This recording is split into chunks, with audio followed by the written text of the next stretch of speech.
Fala galera, aqui é o Luiz Mário e hoje vamos falar sobre os 5 melhores mangás para ler em 2020.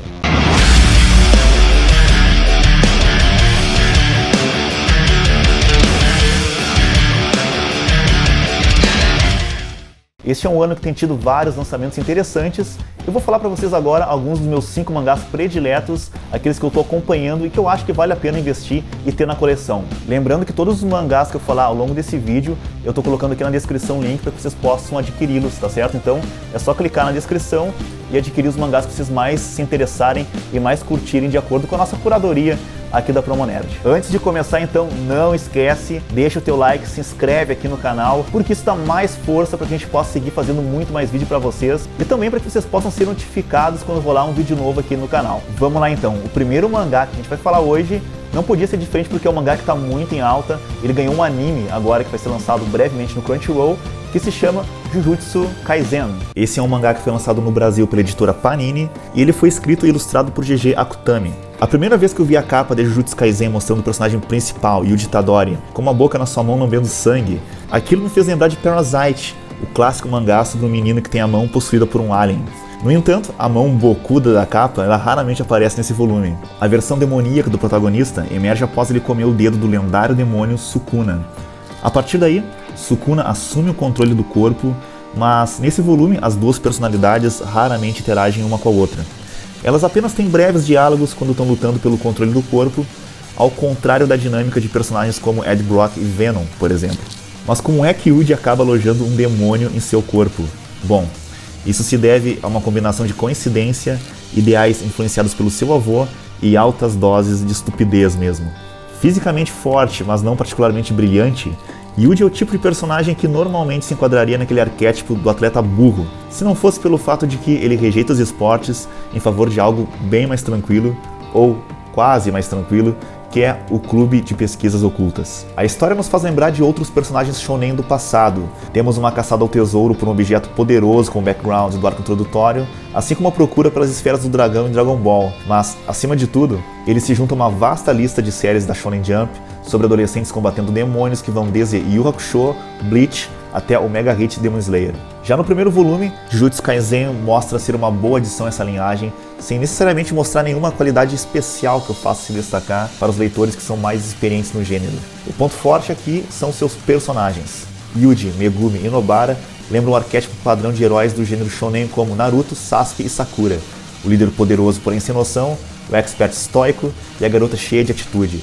Mas, apesar das influências que são bem evidentes, os personagens são muito bem escritos, com as peculiaridades que fazem com que cada um deles se destaque ao seu modo. A arte é sólida, eficaz, mas também não é nada excepcional. Os traços mais criativos naturalmente envolvem as várias criaturas amaldiçoadas, as quais são todas distintamente assustadoras. Em alguns momentos o trabalho de arte é bastante expressivo, enquanto em outros pontos ele é mediano e algumas cenas de ação são bem difíceis de compreender. Quem sabe na adaptação em anime eles irão tratar melhor da qualidade visual das cenas de ação. Com isso tudo, nem é preciso dizer que o roteiro nos remete diretamente a Bleach, com certas pitadas aqui e ali de Yu Yu Hakusho, o que pode ser um ponto bastante favorável se tu é, que nem eu, um fã dessas produções. Atualmente, a adaptação em anime está em produção pelo estúdio Mappa, conhecido por produções como Hajime no Ippo Rising, Banana Fish, dentre outros. O segundo mangá que a gente vai falar agora é um clássico, já é um clássico absoluto. Ele ganhou uma edição deluxe pela Panini aqui no Brasil, que é o mangá dos Vikings do Vinland Saga. Lançado pela Panini, Vinland Saga foca na origem de um menino chamado Thorfinn, que é capturado pelos vikings que mataram seu pai para honrar um contrato. Mais do que qualquer coisa, Thorfinn quer se vingar de Askeladd, o viking que matou seu pai. Quando Thorfinn ainda era criança, ele viu o assassinato acontecer na frente dos seus olhos e como Askeladd usou um truque bem barato para bater o seu pai, que era um guerreiro honrado. Mas agora Thorfinn está mais velho, ele trabalha para Askeladd, e isso é uma situação, no mínimo, complicada. Askeladd sabe que Thorfinn planeja matá-lo, mas também sabe que Thorfinn está determinado para fazer isso de forma honrada. Por isso, ele não está muito preocupado com a situação. Thorfinn está determinado para resolver toda essa questão de uma batalha justa, porque foi isso que ele foi ensinado a fazer. Ele não quer descer no nível dos seus inimigos. Vinland Saga nos leva cerca de 1000 anos atrás para o mundo dos vikings. A história começa mostrando Thorfinn trabalhando para Askeladd durante ataques de guerra, enquanto tenta o tempo todo travar um duelo até a morte com seu chefe. Mas boa parte do volume é um flashback, mostrando Thorfinn como um pequeno menino que era muito apegado ao pai, Thors. Alguns detalhes sobre a vida pregressa de Thor são revelados, enquanto a maior parte é mantida em segredo, ensinando que tem informações importantes que vão ser reveladas ao longo da história. Vinland Saga é uma baita ficção histórica que mistura fatos com ficção.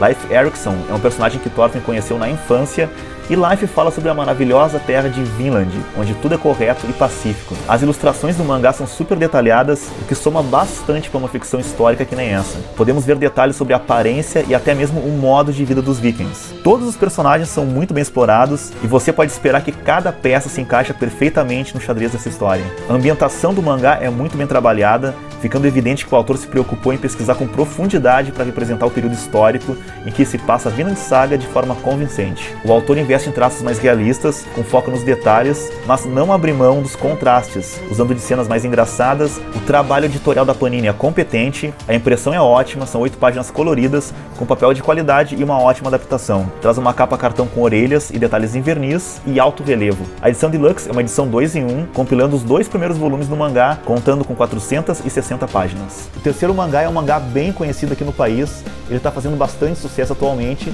também é um lançamento da Panini, que é o Demon Slayer. Imagina comigo se elementos de Full Metal Alchemist e Naruto se combinassem um cenário do Japão da era Taisho. Teríamos então Demon Slayer. Essa é uma história sobre Tanjiro Kamado, que um dia desce a montanha para vender carvão para que a sua família possa ir ao festival de Ano Novo. Só que ele é pego por uma tempestade de neve e precisa passar a noite no vilarejo abaixo da montanha. No dia seguinte, ele volta para casa e vê que todo o seu vilarejo foi executado por um demônio. Os únicos sobreviventes são Tanjiro e sua irmã Nezuko, que também se transformou em um demônio. Agora, Tanjiro inicia uma jornada para se tornar um matador de demônios e achar um jeito de transformar Nezuko em uma humana novamente. O estilo de arte do mangá vai trazer muita nostalgia para quem é fã de Naruto, sem mencionar que demônios são um fator principal em ambas as histórias. Também há reminiscências de Fullmetal Alchemist, quando se trata em alívios cômicos sabiamente misturados com momentos mais sérios como batalhas. Esse é o tipo de mangá que com certeza nos prende desde as páginas iniciais e nos deixa intrigados ao longo de toda a história. É uma daquelas leituras que são muito difíceis de parar e eu tenho certeza que tu vai ter vontade de ler um volume atrás do outro. Agora, antes de seguir para o próximo mangá, eu quero falar contigo que é desenhista. Se tu não é desenhista, tu pode avançar, porque talvez tu não te interesse, por isso que eu vou falar agora. Mas cara, se tu desenha, não deixa de conferir o link que eu botei aqui na descrição, que é pro acesso ao curso Método Fanart 2.0. O Método Fanart 2.0 é um curso que já formou mais de 100 mil mangakas, digamos assim, pelo mundo todo. Ele é um curso focado em melhorar o traço dessa galera que quer profissionalizar o seu estilo de desenho. E se tu gosta de desenhar, e se te disser um dia que desenhar não é pra ti, que é uma questão de dom, vai por mim. Esse negócio de dom não existe, é tudo questão de técnica. E se tu achar um professor, alguém que te oriente da forma correta, tu pode melhorar muito e alcançar aquele traço que tu sempre sonhou. Então, não deixe de conferir o link, não desiste do teu sonho e acessa agora o Método Fanart 2.0, porque, além de tudo, cara, tu tem 7 dias para testar o conteúdo, então não tem porquê tu não investir no teu sonho. O Método Fanart 2.0 é só clicar aqui, tá bom? Dada então a minha dica para vocês, vamos agora para o quarto mangá. Esse mangá ele é um clássico dos anos 80 e foi relançado agora aqui no Brasil, que se chama Banana Fish.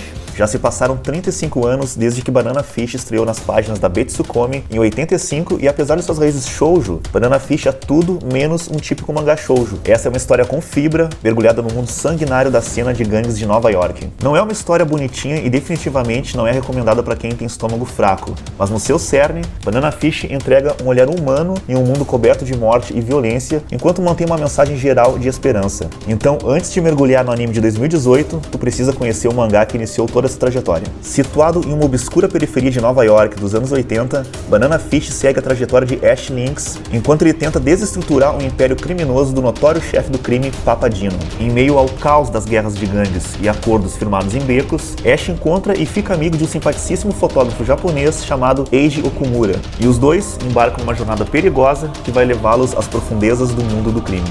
Em tese, Banana Fish é um shoujo mangá, porém qualquer um que abrir as páginas desse épico de Akimi Yoshida vai notar que isso está muito longe das rosas e dos romances tradicionais do gênero. Banana Fish é dark nas suas narrativas complexas e personagens cheios de nuances. Este clássico da Yoshida faz mais sentido junto de séries seinen como Akira do que ao lado das capas cor-de-rosa dos mangás shoujo. A história é um snapshot de uma época muito específica em torno de um grupo de personagens que representam um subconjunto muito específico da população. Não foi feito especificamente para ser inovador, muito menos a história tem o objetivo de tecer alguma crítica social velada. No seu núcleo, Banana Fish é basicamente um vislumbre do passado, em um tempo onde dois caras se conheceram tornaram-se amigos e desarmaram uma organização criminosa inteira. Banana Fish é um mangá seriamente subestimado, que até pouco tempo atrás estava enterrado sob os clássicos mais mainstream. Felizmente, com o lançamento do anime, mais pessoas passaram a se interessar por esse mangá incrível. Akimi Yoshida era uma mulher super à frente do seu tempo, com a sua poderosa narrativa e personagens cheios de nuances. Então, se tu ainda não adivinhou, eu recomendo altamente que tu dê uma chance para esse mangá. E por último, mas não menos importante, na verdade, não menos importante mesmo, é um mangá de suma importância, é A Besta de Hideki Mori, um mangá bastante artístico e muito legal. Esse é um mangá que foi lançado no Brasil pela New Pop. Hideki Mori foi escolhido pelo próprio Kazuo Koike para ilustrar um novo Lobo Solitário, que é a continuação direta do clássico mangá criado por Koike, junto com o lendário Goseki Kojima. De fato, o traço de Mori é bem parecido com o de Kojima, uma arte dinâmica, rica em realismo, mas sem deixar de ser estilizada. Voltado para o estilo seinen, focado no público adulto, Mori lança a mão da sua técnica para dar vida à violência que cerca o mito de Musashi, criando cenas de ação e luta entre espadachins que não devem em nada ao célebre trabalho de Kojima. Podemos dizer que, em termos de arte e narrativa, Hideki Mori é uma referência super atual. Em A Besta, Mori destrincha a vida do jovem Benosuke, que viria a ficar mundialmente conhecido como Miyamoto Musashi. Benosuke era seu nome na infância, e a história mostra justamente a vida do famoso espadachim entre seus 13 e 16 anos de idade. Segundo o pós-fácil do autor, sendo ele especialista em histórias de época, a vida de Musashi era algo que cedo ou tarde seria contada através de um mangá. Mori então decidiu focar nos anos iniciais da formação do lendário espadachim, partindo do desentendimento com o pai e a morte da irmã mais velha, eventos que são catalisadores na formação da personalidade violenta e animalesca de Musashi, o que leva à criação do título A Besta. Ao longo de 4 capítulos, a história avança pela peregrinação sem rumo de Musashi. Ele não sabia onde ir, nem o que fazer de sua vida. As possibilidades vão aparecendo e se esvaindo ao passo que a morte surge por meio de duelos sanguinários. Como indica a contracapa, A Besta é uma obra recomendada para maiores de 18 anos. E não poderia ser diferente. Mori não faz cerimônia nas cenas de luta, com cabeças decepadas, sangue e mutilações. A violência é gráfica, e o autor aproveita para demonstrar todo o seu grande talento. No pós-fácil, Mori fala um pouco sobre a sua decepção com o cancelamento de A Besta. Um 5º capítulo não chegou a ser publicado, o que é uma pena, pois trata-se de uma obra que merece ser lida e conhecida por todos pela sua grande história. O autor amarra bem as passagens da vida de Musashi, com o 4º capítulo tendo todo um clímax maravilhoso em meio à famosa batalha de Sekigahara, quando elementos fundamentais de sua vida são escancarados pelo autor. Agora, galera, se tu chegou até aqui no final do vídeo, eu tenho que abrir o jogo contigo, que não foi nada fácil escolher só 5 mangás para fazer um top 5, porque este ano tem tido vários títulos interessantes desembarcando aqui no Brasil, e eu quero te convidar para discutir aqui embaixo o que tu acha, quais foram os teus 5 mangás prediletos lançados em 2020, e quem sabe, se for de vontade de vocês também, a gente pode fazer um top 5 parte 2 e melhorar essa nossa lista de recomendações de leituras para o ano de 2020. O ano está sendo bastante movimentado para alguns lados, bastante pacato para algumas pessoas que têm que ficar em casa em função da quarentena. Então, quanto mais literatura, quanto mais cultura pop de qualidade a gente puder usufruir, muito melhor para nós e muito mais leve vai ser as nossas vidas nesse momento tão complicado que está passando o mundo.